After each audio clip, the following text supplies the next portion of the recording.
Welcome back, everyone, to Grand Tactician, the Civil War. I've been away for the last week, but it's time to dive right back into this campaign. If you have not seen the campaign up to this point, there's a link in the description that'll take you back to the beginning. I just noticed that General Winfield Scott, who is the commanding general of the Union armies, was wounded in action. I don't remember what battle that happened in, but that's pretty interesting. Maybe it happened at Fredericksburg, the last battle that we fought. I'm not sure, but it's April of 1862. And we are ready to continue on with this campaign. So let's go ahead and see what happens in today's episode. So we've got quite a bit of available shipyard space. And we've only got just these 3 ships that are currently under construction. So I think we're going to go ahead and start beefing up the Navy as much as possible. So I'm going to start looking at possible ships for each of these fleets. I want to get fleets, all of our fleets, build up some, and I'm mostly concerned about getting guns and wherever possible ironclad ships for those guns. So we can get 23 ships on a casemate ironclad ram, so I'm going to build up a few of those, I think. And you can see each one of those only takes up a little bit. We can't build a second one of those right now, so how about an ironclad gunboat ram, CSS Tennessee. Let's go ahead and build that. And then let's go to our next fleet, New Orleans Squadron, because I'm severely outgunned just about everywhere. The New Orleans Squadron, let's get a tin-clad gunboat going. I'm trying to build different kinds of ships so that we're not using all of our available resources.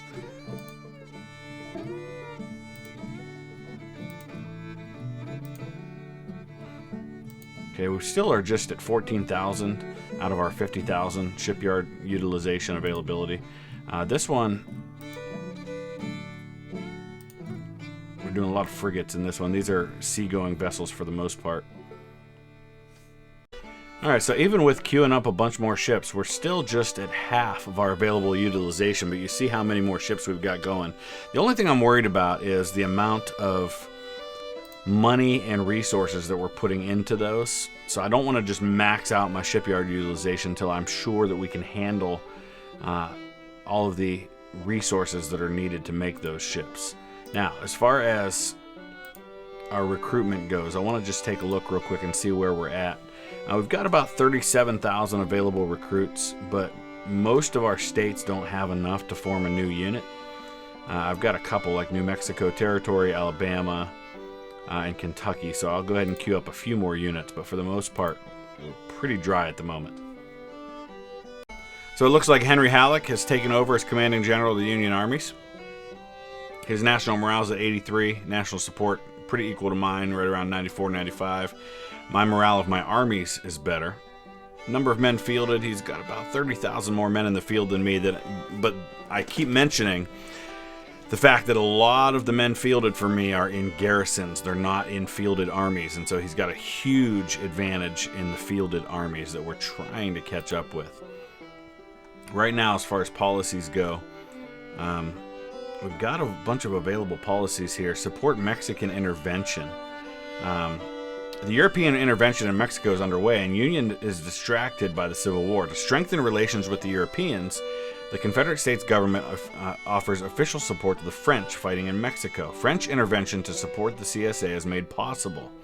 Number of recruits in Texas is down 50%. European relations up plus 15. And then Union national morale plus 3. I think that's one I'll definitely go after. I don't know if we're currently working on. I think we are currently working on something. I just don't remember what it is. Okay, here it is, government funding. So that's going to help us with the finances a little bit. After that, I think we'll go ahead and do Mexico. Our current European intervention is at 41%, and it's going up because I'm investing a ton of money. You can see Confederacy subsidies plus 21%. Emancipation Proclamation drove it way down, or we'd be actually getting pretty close. Okay, colored Union troops recruited, so we're going to see his numbers go up now because he started to recruit black troops a bit earlier than it happened historically. We should be getting pretty close to our latest policy being completed, and not a moment too soon because I'm at BBB minus on the credit rating. If it drops any lower than that, I can't spend any more money, and that includes recruitment, building ships, anything like that. Speaking of ships, how are we doing here? Some of those new ships that I queued up are a long way off from being done, but they are in the process. British intervention's up to 43%. The French were repulsed. That's not helpful. But let's go ahead and get ready for policies. There's funding policy 1. All right, now we're going to go over here to Mexico. 31 days to start with Mexican intervention. All right, we're finally getting the Army of the Northwest going, though I am going to change the name of that army, I think, and replace its commander, because he's not very good. Let's see who we have available that might be a good army commander, although technically this is just a corps right now. It's not going to be Polk. John Pelham's not a bad choice. He might be our choice. I think we'll go ahead and throw John Pelham in there. He's now a major general. He was a young guy who was in command of artillery, famous for his actions at places like Fredericksburg. He was killed later in the war. So our Iron Legion, who's one of our patron divisions that's been recruited, is going to be our initial makeup of the Army of the Northwest, which I think we're going to change to the Army of the Kanawha. I don't think that's spelled right. I'll fix it. Alright, time to make a little strike here. We're going to move up with Stonewall Jackson's small force, the Western Army. See if we can't take Fort Woodbury. This garrison that's right here. We do have to worry about where his armies are, because I know he's got men lurking. The Army of the Tennessee has a total of 54,000 men, though they're probably spread out in various corps. So I don't know exactly where all of them are. The Army of the Cumberland's got another 19,000 men. This garrison only has 100 men, but I still don't expect it to fall that easily. So we'll see what happens here. Our current British intervention is up to 46%, and we'll see a 15% bump in that when we complete our Mexican intervention, which is 15 days away. Union Army's up to 203,000 men to our 155, so we're starting to see a bit of a gap there that I'd like to close, but I'm trying to get recruits. Looks like we're up to 45,000 volunteers available, so we might be able to recruit some more. So I'm forming a new army. I'm trying to find a decent commander for that army. Stephen Dill Lee's actually got some really good stats, so I think I'm going to replace him in his current role as a brigade commander with someone like George Stewart, who's actually pretty decent too. And then our new, the Battle of Fort Woodbury is still going on. Our new Army of East Tennessee is going to be commanded by Stephen Dill Lee. So let's go ahead and throw him in there. And we're going to start recruiting for that army. That's going to be, we actually have army level available now. I always forget that. But this is just going to be basically at a corps level. I'm going to put this army over around Knoxville to start securing eastern Tennessee and maybe make threats up into eastern Kentucky.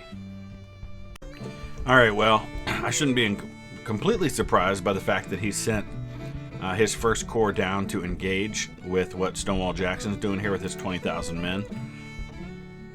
Makes that siege a whole lot more difficult to make happen, so I think we're going to go ahead and pull Jackson out of there while we get ready for a battle that it looks like is going to take place. I guess we're going to have to deal with that first. Second Corps, Army of the James, is in contact with your First Corps, the Army of Northern Virginia. Looks like, wow, about 85,000 men and 75 guns for the Union, and just about 60,000 men and 101 guns for us. So we're outgunned. William Henry French is in command of this army. Back at Fredericksburg again. So this is going to be a defensive battle, and we have no idea where he's going to come from, though we expect it somewhere up here in the north, and he could be deployed anywhere along here. So we are outnumbered, so I want to keep my army together as much as humanly possible. Let's see where we can go ahead and deploy. I'm thinking that, there he is. He's actually already there, so it looks like this is going to be one place we're going to want to go. And actually, we just have the First Corps right now. Second Corps is still 8 hours away. What's our numbers look like for now? Let's take a look. I'm curious to see how long we have before the rest of the army gets here on his side. So right now he's got 24,000 men here, so we've actually got an opportunity while we outnumber him that we should take advantage of the best we can. I don't, however, know when the rest are coming. Oh, they're going to arrive any time now, his first corps. So, yeah, it's going to be ugly for about 8 hours while we wait for our reinforcements to arrive. And it's only 6 in the morning, so it's not like we're going to be able to just fight through till nightfall. I'm going to get my guys as close to him as I can then, so we could try to start a fight quickly and try to deal with this. Okay, I think I've got myself in place the way I want it. I've got some cavalry here to cover my right flank, and we're going to try to bring McCulloch's sexy division around up here at this road and see if we can't get in and around behind him. But we're going to try to hold the line right here. Let's go. We're immediately going to be into combat big time right here in the center. Let's see if we can get a better look at the situation. We're dug in behind this unfinished railroad, which gives us some cover. So we've got the Devil's Own Brigade under Richard Brooke Garnett right there. The Willamette Guard is here. 3rd Special Forces under Lewis Armistead. 5th Special Forces there. Imperial Stormtroopers, Hampton Roads Guard, and the Hungarian Impalers right there. So let's bring up the cav a little bit. We got to get Longstreet somewhere in back closer to the center of his command. I am a little worried about these guns that are right up there in front. Alright, let's go ahead and start bringing McCulloch up. First right there and then across. We're just going to be shooting it out here for a while.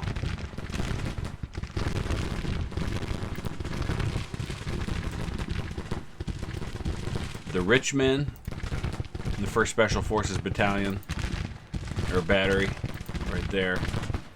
Got 24-pounder howitzers there.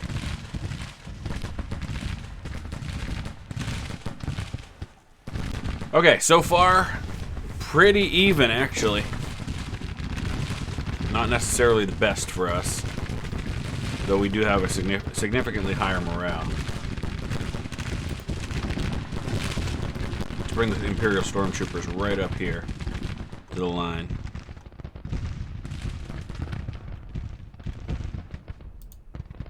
It's taking a while for McCulloch to get his orders because Longstreet's way back there. Bring Calgary Highlanders up to the line.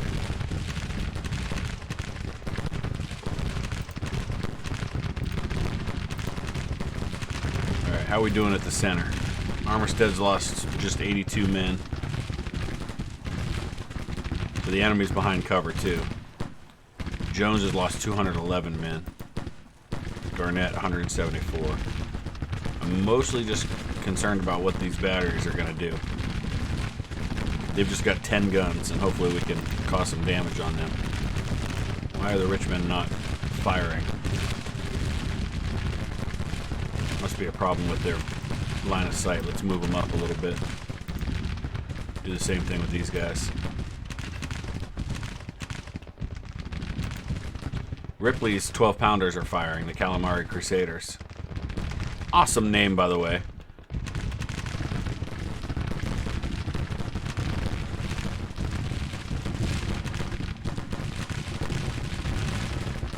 Alright, he's lost almost 1,000 men.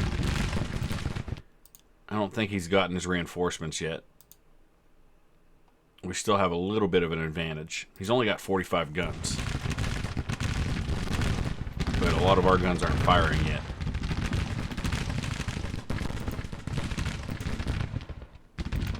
Let's bring the Hampton Roads Guard across, I think. Because he's pulling these guys back. So there's an opportunity here to get Anderson's division moved up and hitting his flank. Now McCulloch's starting to move. We've got a limited amount of time to try and outflank these divisions before his reinforcements arrive. And all of it depends on being able to hold the line here in the center. Oh, I think his reinforcements just arrived. Yep. Let's see where that puts the numbers now. Oh, it actually only got a little close to even. He's probably got more that haven't shown up on the map yet.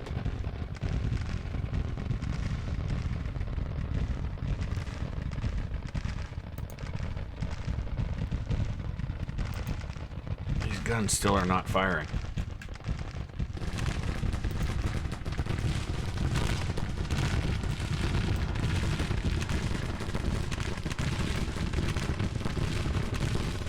Try and move them up a little more, I guess. No, not that far. No, no, no, no, no, don't move up that far. Come back.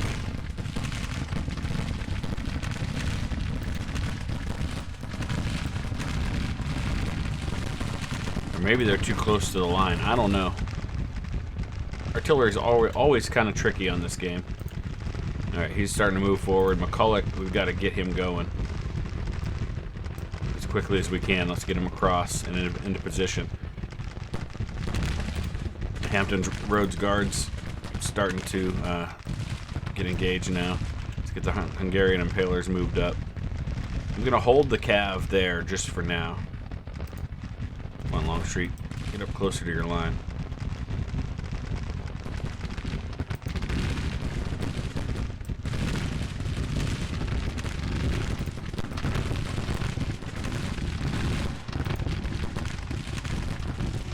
Alright, what's the numbers?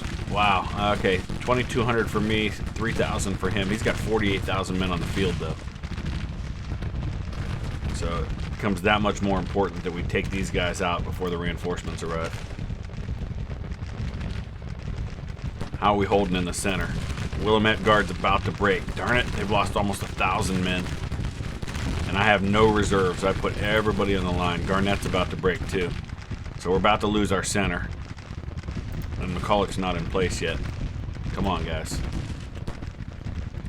Alright, so let's do this. Let's pull some of this cavalry back.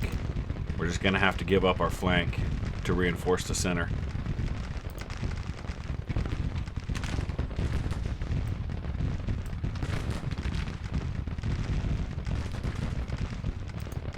Armistead's holding.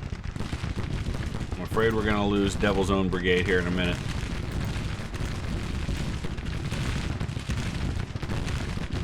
Come on, let's get these guns firing. What's the deal? Alright, I'm going to move these 24-pounders up on the line. I have no choice. Boy, he's really loaded up in the center, though. Come on, McCulloch, get moving. Double time. It looks like we can cross right here. We don't need to cross down there by the road.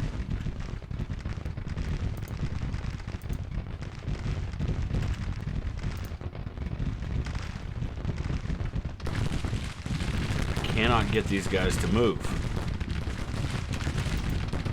Hampton Roads Guard are holding so far. As are the Imperial Stormtroopers. They've only lost 6 men. I'm going to move up in behind the creek now. Hood's demoralized. There goes the Devil's Own Brigade. That's 2 brigades from Hood's division. His whole division's collapsed. There goes Armistead. Actually, Armistead's from a different division. Come on, McCulloch, I need you now. This is not going well so far. And it's only going to get worse. Who was wounded? Commander of the Richmond was wounded. Yeah, I moved the Richmond up into a really bad position, but I didn't have a choice. I needed them there. Those 24-pounder howitzers can do a number on him. Alright, things are shifting in the wrong direction.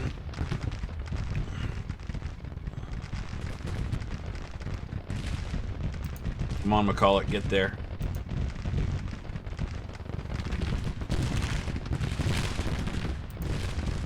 There's the Virginia Legion. Where is he going? No, I want you right there. It's Gonzo's Gators.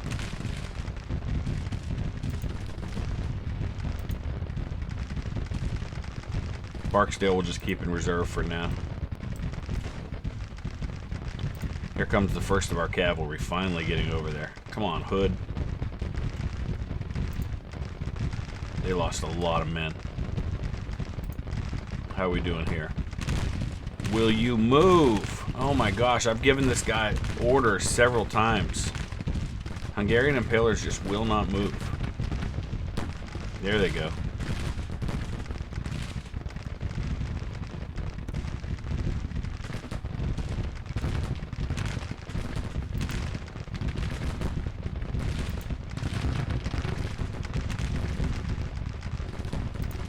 Alright, Sibley. Dismount and help us out here. I'm worried about these guns, though. Still have 14 guns. 24-pounder howitzers are pretty hardcore.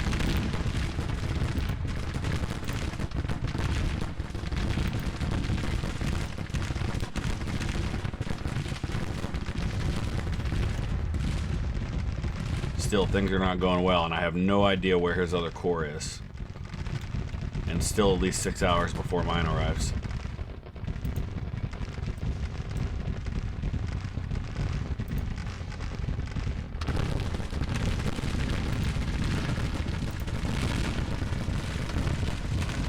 Alright, I'm going to pull the artillery back.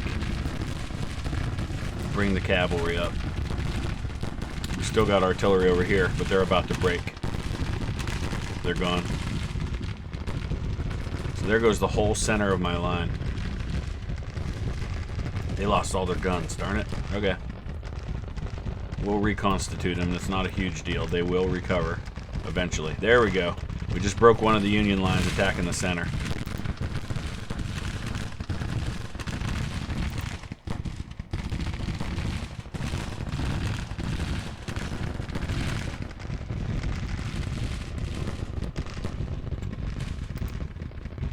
Who just broke over here? 5th Special Forces.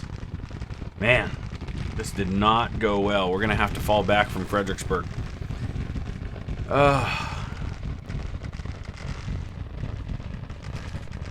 I'm really worried about that other corps showing up and making things even worse. I don't know if I can hang on. I'm not going to give up on it quite yet.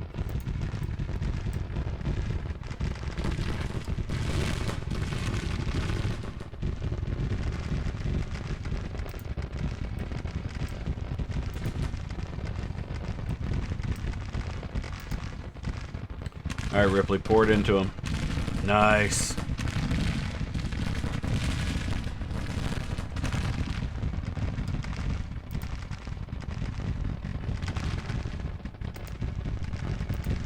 Oh, Mahone's lost 1,000 men. He's about to break. Man, these are heavy casualties. Darn it.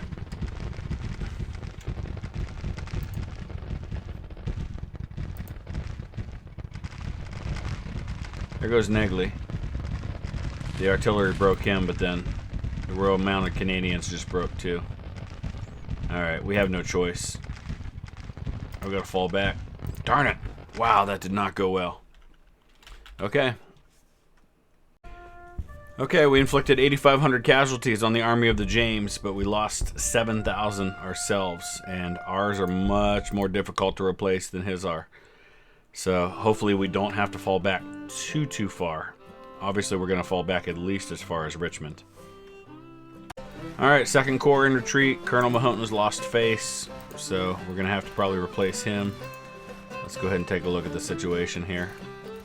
Whoa, what has happened? Our shipyard utilization is showing 0. I don't know what that's about.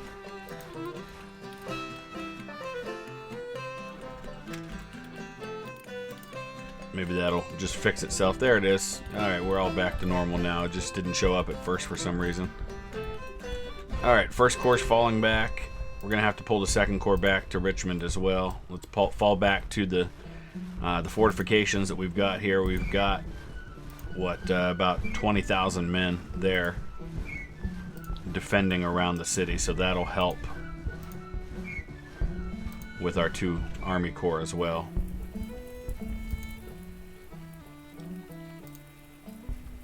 Alright, I'm pulling Jackson away from Fort Woodbury. That was going to be a no-win situation with him sending the 1st Corps down to help.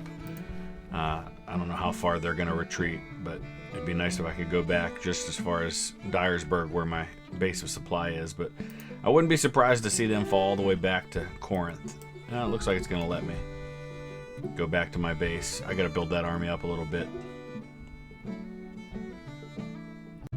Our Army of East Tennessee, which doesn't have any men yet, but will. It's going to have 7,500 once the new recruits arrive.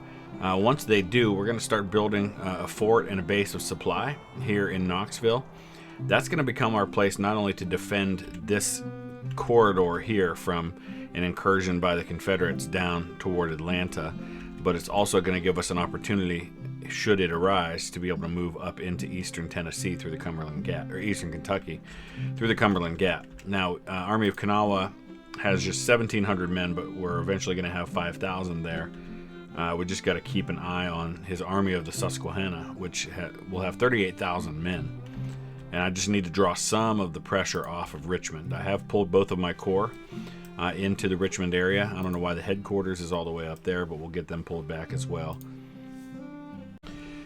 This isn't going to help things. Union recruits offered bounties. Desertion reported among bounty men, which this was something that happened. So if you're not familiar with it, they were offering bounties, which was a big cash bonus to sign up. So you can see here it says $300 per recruit. When you think that a Union private made $13 a month, which was decent money. It wasn't great, but it was decent, especially for people who needed work. $300 up front was huge, and so what would happen is people would bounty jump. They would sign up, they would get their bounty, and then they would desert and go join another unit and do the same thing over again. The Confederacy joins the French in Mexico. Texas to send troops to Mexico. Emperor Napoleon III thanks Davis. Further collaboration possible. So now let's see what happens. We should start seeing the ability to have French intervention. British intervention's at 49%. Most of that coming from our subsidies. And hopefully we see a jump on that as well. We're waiting on the rest of John C. Breckinridge's new Thoroughbred Division to arrive in the Army of East Tennessee. Orphan Brigade's 1 day away. Kentucky Colonel's 3 days away. So that means we have our 1st Brigade now there in East Tennessee. So let me see if we're able to... No, not yet. We have to wait till his readiness gets up before we can start building anything. Let's check on Stonewall Jackson. He's down to 17,000 men because we transferred that 1 brigade to East Tennessee. We've got to get some more added there. Where's our supply depot? We had a supply depot there. Not sure what happened to it. We're going to have to build a new one.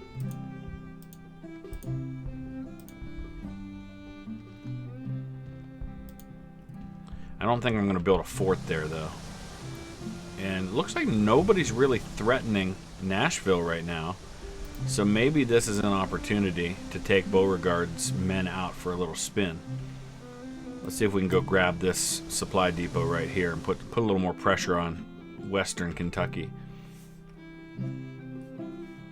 We also need to choose our next policy. We've got the Conscription Act. That will hurt national morale a little bit, but that's going to give us a lot more men. And now, once that's completed, we should be able to recruit all of our remaining... I've still got a number of divisions and brigades that I need to recruit for our patron units, and that'll allow me to do all of that. And it'll allow us to keep up with what I'm thinking is going to be a massively increased Union Army, especially if he starts working on a Conscription Act. So I'm looking down here in Texas, and it's showing me that Matamoros, Mexico, for example, the lack of a means of transport is affecting transport capacity by minus 9.4%. So what I'm thinking is I'm looking at where we might have available railroads that we can build, and we've got a few of them here, actually quite a few of them that we can build. I'm going to start constructing all of these railroads to help move supplies a little more. So we'll do one at a time to get it. Well, let's do 2 at a time. How's that? And then eventually we'll get all these other railroads built that we can. Beauregard has run into Irvin McDowell. Isn't this interesting? This is a rematch of the historic First Battle of Bull Run between these men. So let's take a look. 30,000 men on our side, 64 guns against less than half of that for him. So this is an opportunity to maybe destroy Irvin McDowell's small force at Dover Ferry, Tennessee. Coming in from the north at the Battle of Dover Ferry, which is going to be fought here and around Springfield, we can afford to be aggressive here. We are on the attack. We've got them outnumbered better than 2-1, so I'm feeling really good about our chances. We're going to send our cavalry out in front, the Doubletree Widows. I just want to get a sense of where things are. So First things first, I want to give both of my cavalry units an evade order, which means once they spot the enemy, they're not going to necessarily pursue an engagement. So, 1st Cherokee Mounted Rifles in their first combat under Colonel Stan Waddy. He was a historic Confederate general and also a Native American. So we're just going to send him out kind of either way here just to get a sense of what's going on, and then we'll slowly move forward with our divisions. Weather's not great. You can hear the storm.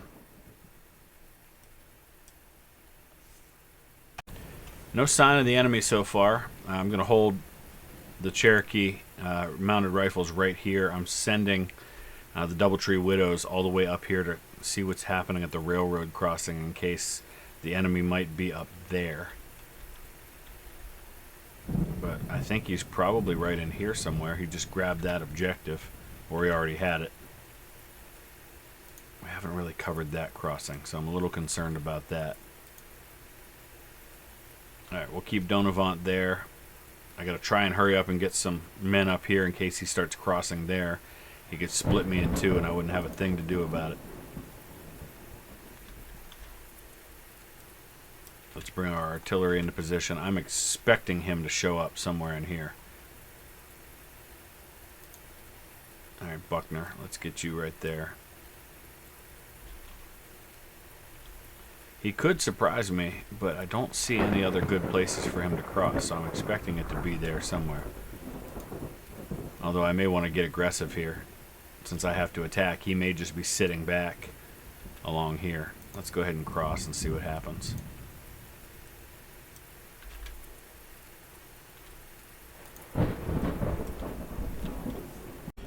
Well, as expected, I just caught a glimpse of him a second ago. He is, in fact, dug in right along these bluffs right here, stony bluffs. So that's where we're going to have to hit him. Let's send the cav out on the flank just so we can see if there's anything. Oh, there he is. Okay. So we've made our first engagement here. Let's shift Zollicoffer over and go ahead and let him start engaging. And we'll start moving everybody else up. And we're going to be aggressive here and attack hard. I'm going to keep one brigade in reserve with each of these divisions. I can afford to do that. Let's bring Sterling Price up with his artillery.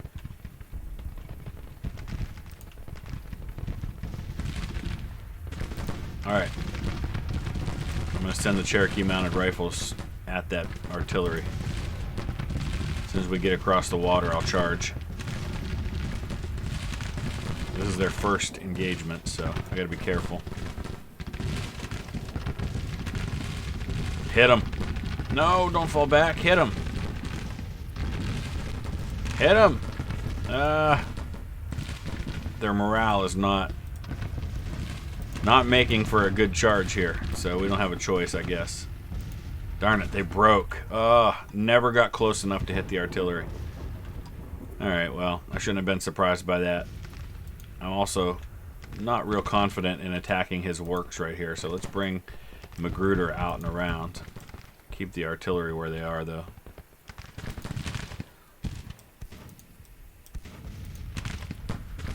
These are the Highlanders.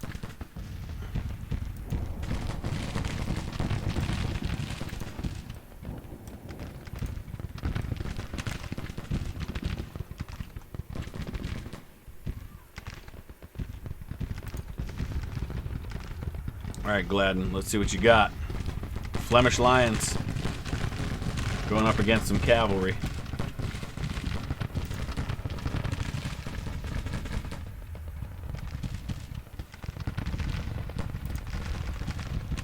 Alright, we gotta spread these guys out a little bit.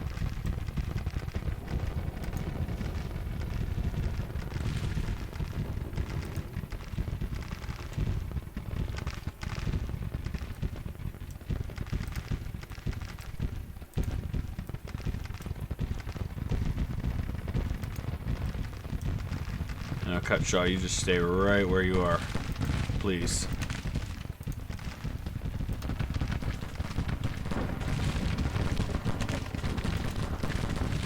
There we go. Open up. Wow. They're taking casualties fast. Most of these units have never fought before.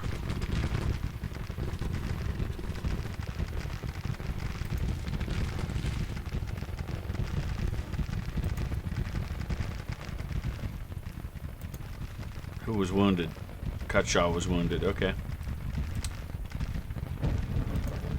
They were hit by the skirmishers there. Alright.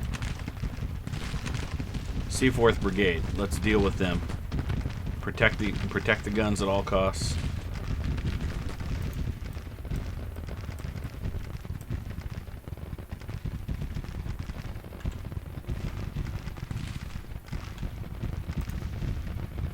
Flemish Lions are taking it big time right now, but the Rebel Sons of Erin are right behind them. 10th Tennessee Irish. They're winded, but they haven't really been engaged yet.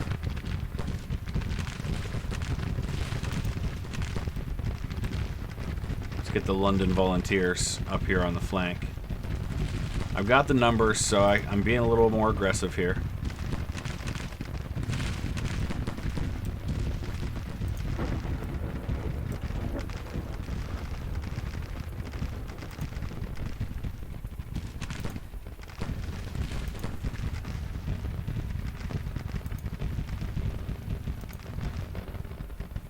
Oh boy, we lost the Flemish Lions. They lost 1,000 men already? That was fast. That was real fast. Alright, Rebel Sons of Erin, this is all about you now.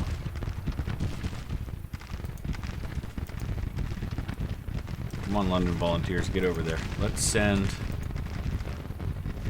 Gruber's guards over here to help out. What do the numbers look like? We've lost 2,000 men to his 1,500. That's not ideal. We've got a nice 3-to-1 edge here. We're running out of daylight, though.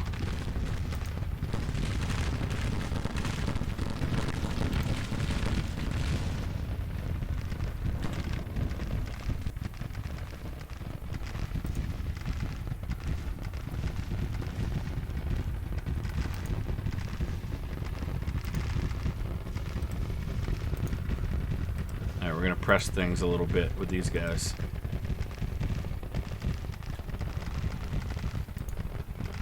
Come on, Walker, over here.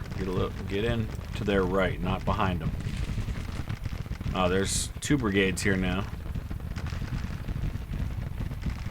Things are shifting our direction, though.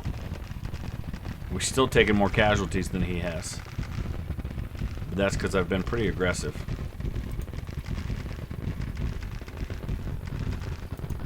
I'm a little worried about Stonewall here.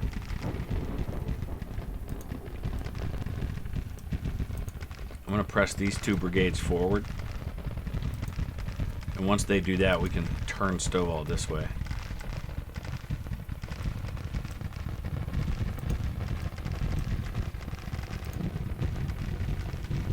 Oh, he's got more brigades over here. Running out of daylight. I don't think we're going to win it before the daylight runs out. His morale is actually higher than mine.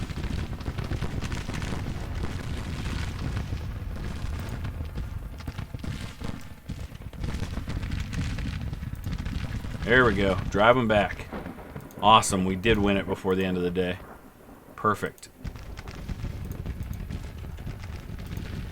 I don't know why this screen won't go off. That's okay.